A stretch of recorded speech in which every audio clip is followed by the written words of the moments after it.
ന്യൂനപക്ഷ പ്രീണനത്തിന്റെ പേരിൽ മുന്നണികളെ വിമർശിച്ച വീണ്ടും SNDP യോഗം ജനറൽ സെക്രട്ടറി വെള്ളാപ്പള്ളി നടേശൻ രംഗത്ത്.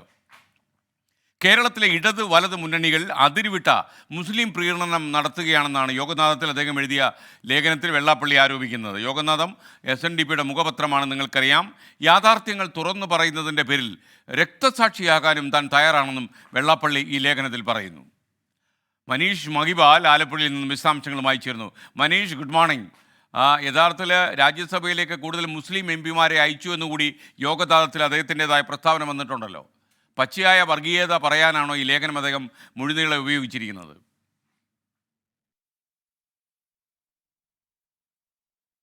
Good morning SKN.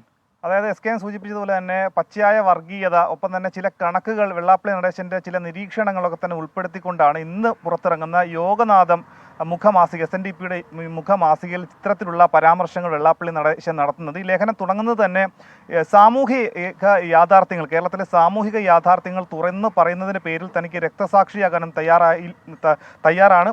ഒപ്പം തന്നെ തെരഞ്ഞെടുപ്പിന് ശേഷം തന്നെ അദ്ദേഹം ഇതിനു മുൻപും പല വേദികളിലും ഇടത് വലത് മുന്നണികളെ അദ്ദേഹം തുറന്നടിച്ചിരുന്നു. ഇരുവർക്കെതിരെ രൂക്ഷമായ വിമർശനം ഉന്നയിച്ചിരുന്നു. അവർ നടത്തുന്നത് ന്യൂനപക്ഷ പ്രീണനമാണ്. ഇതിൻ്റെ ചില കണക്കുകൾ നേരത്തെ തന്നെ പറഞ്ഞിരുന്നു. രാജ്യസഭയിലേക്ക് ഒഴിവ് വന്ന 3 സീറ്റുകളിലേക്ക് 2 മുസ്ലിങ്ങളെയും 1 ക്രിസ്ത്യാനിയെയും അയച്ചു. ഒപ്പം തന്നെ തെരഞ്ഞെടുപ്പ് വരുന്ന ഘട്ടങ്ങളിൽ പോലും ഈ ന്യൂനപക്ഷ പ്രീണനം നടത്തുന്നുണ്ട്.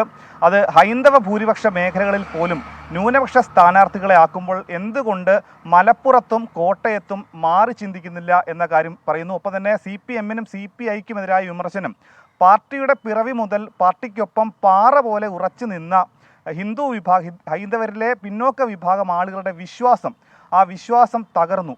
അത് മുസ്ലിം പ്രീണനം നടത്തി. ഒപ്പം തന്നെ ജയിലിൽ അടയ്ക്കണമെന്നും തനിക്കെതിരെ കേസെടുക്കണമെന്നും പറയുന്ന മുസ്ലിം മതവിഭാഗത്തിലെ നേതാക്കൾ അവരുടെ മതവിഭാഗത്തിലെ ആളുകൾ ചെയ്യുന്ന തെറ്റായ രീതിക്കെതിരെ എന്ത് തരത്തിലുള്ള നിലപാടാണ് എടുക്കുന്നത്, അതിനെതിരെ സൗമ്യ നിലപാടാണ് എടുക്കുന്ന തരത്തിലുള്ള രൂക്ഷമായ വിമർശനമാണ് അദ്ദേഹം ഉന്നയിക്കുന്നത്. ഒപ്പം തന്നെ തൃശ്ശൂരിലെ BJPയുടെ വിജയം, ഇതും രാഷ്ട്രീയമായി അതും മതവുമായി ബന്ധപ്പെടുത്തി അദ്ദേഹം പറയുന്നു. അതായത് മുസ്ലിം പ്രീണനം, ഒപ്പം തന്നെ മുസ്ലിം ലീഗിനെ കൂടി വിമർശിക്കുന്നുണ്ട്. മുസ്ലിം ലീഗിൻ്റെ ചില അഹങ്കാരം, ചില മുസ്ലിം സംഘടനകളുടെ അഹങ്കാരം, ഇതൊക്കെയാണ്.